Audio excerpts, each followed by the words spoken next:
Hello, Internet. It is I, Malik Aaron, and welcome back to Box Office Predictions. Today, we're going to be talking about Monster Summer. So, as usual, we're going to be going over the pros and cons. So, let's get to it. Pros. Hmm, hmm. Well, this stars Mel Gibson. That's something, I guess. So, let's talk about him, because why not?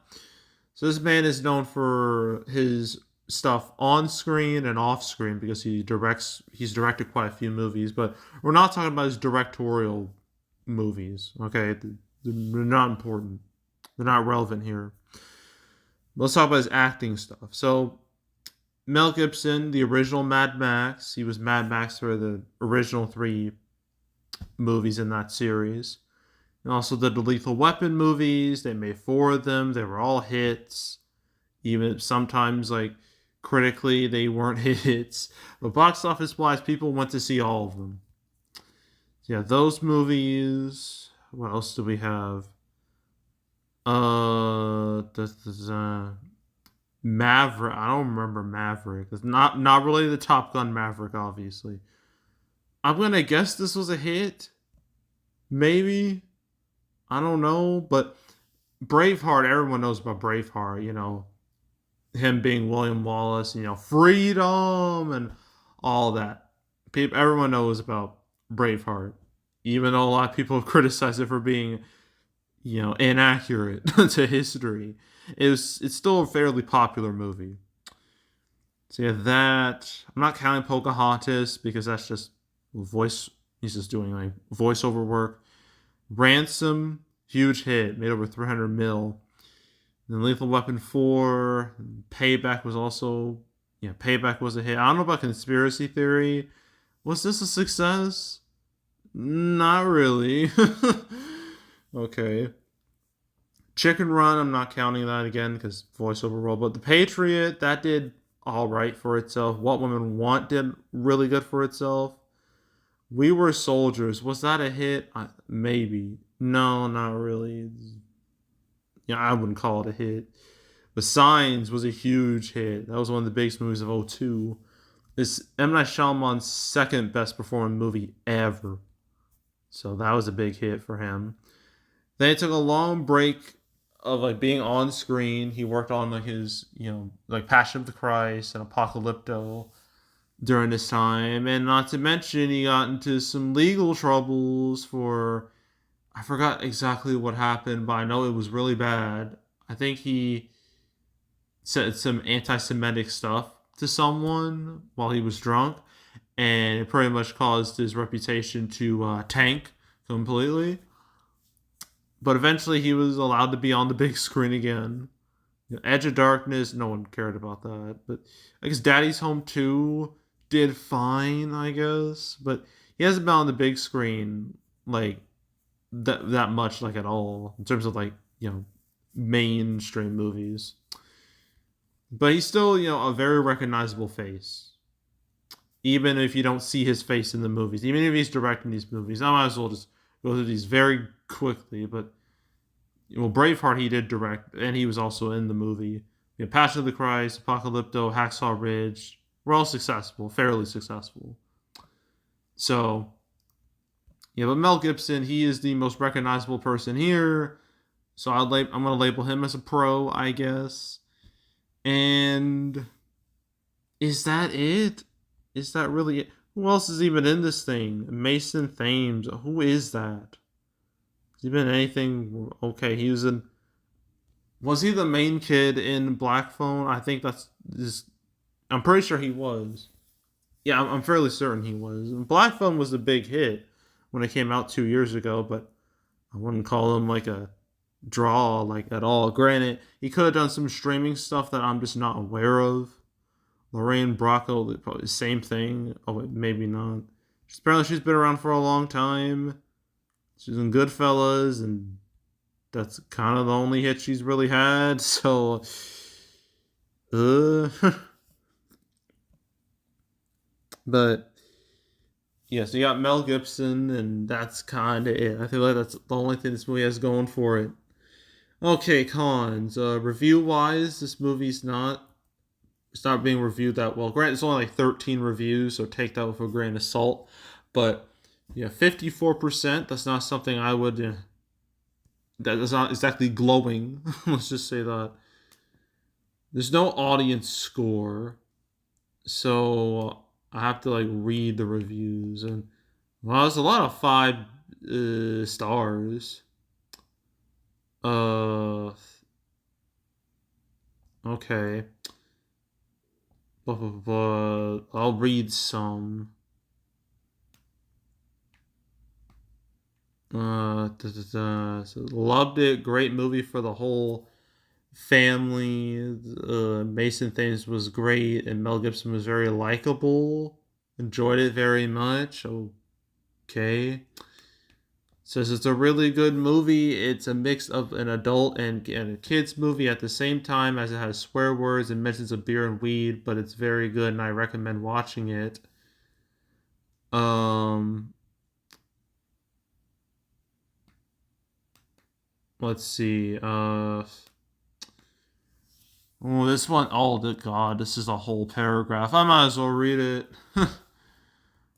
um, it says Monster Summer is a breath of fresh air. When you go to a movie these days, especially when taking your kids with you, you never know what they're going to be exposed to.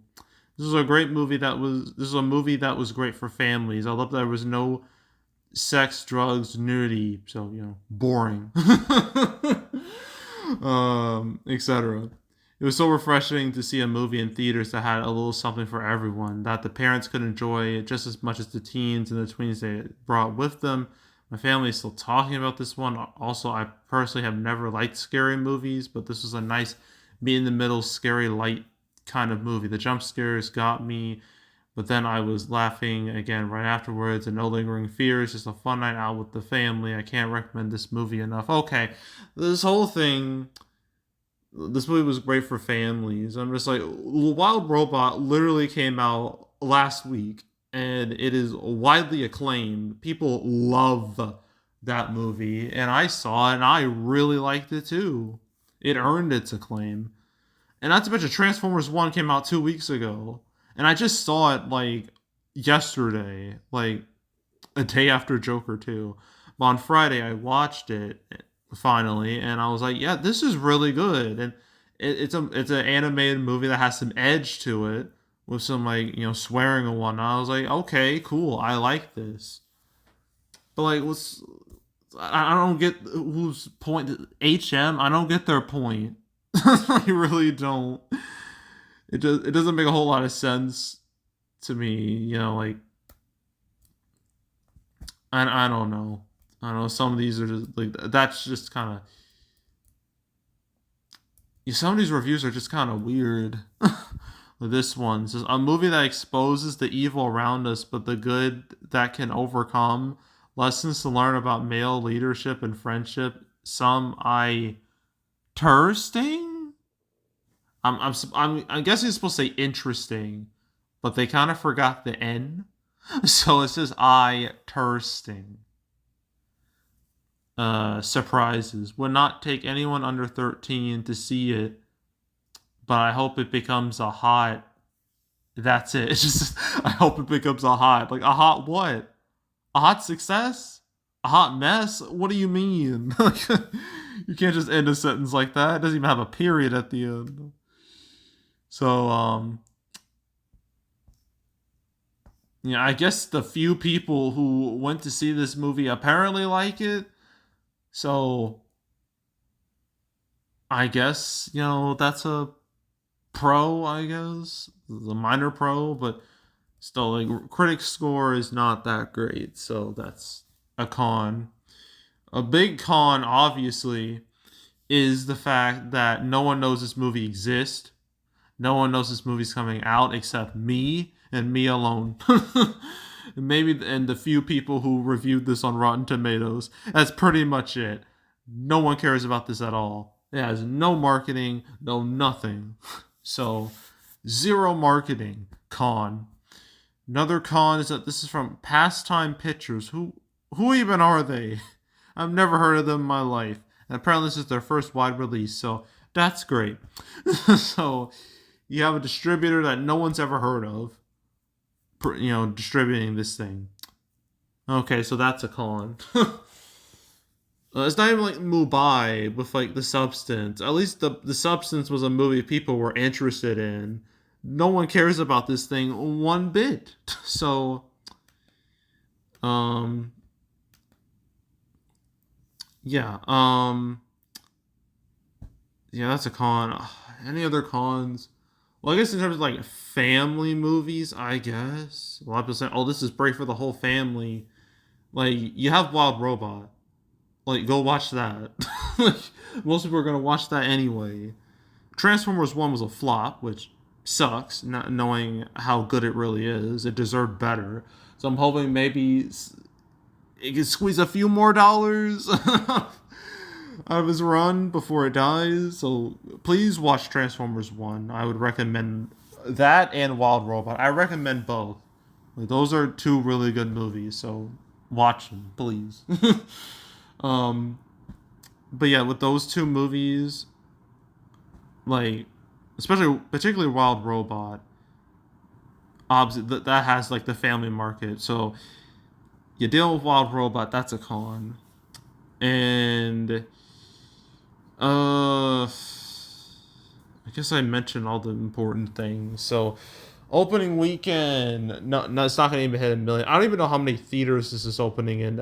I never got a number, so I'm not even sure if it's a wide release. This whole video could just be a complete waste of effort, as far as I know. Um, I'm gonna say if it is a wide release, this won't make $1 million. This is probably gonna make under 500K. That's just me guessing. So under 500K. Let's go with that. And it's total, not even $1 million. This movie will disappear real quick. And yeah, that's it. So we got one more movie to discuss this weekend, and that's White Bird, A Wonder Story. So stay tuned for that. But yeah, so that's it. That's all. Make sure to subscribe, like this video, leave a comment, turn on notifications, share the whole drill. We'll check out more videos like this. I got playlists on the homepage, all previous prediction videos I made this year, the past few years. You want to watch any of them, go right ahead. There's also box office recaps where I go over the box office results for any particular month. My September recap will come out next week. My October recap won't be till between, let me see, the 1st and the 8th of November. So stay tuned for that as well. But if you want to watch any of the past recap videos I made on the channel, you can go right ahead. There's also the Canceled series where I made 250 episodes going over all the movies that are supposed to come out but didn't. So obviously I never talked about Monster Summer ever in those videos. But if you want to watch any of the past, any of my cancel episodes, want to binge them all from beginning to end, I highly encourage you to do that. So go do it. And yeah, that's it. That's all. I am out. Goodbye.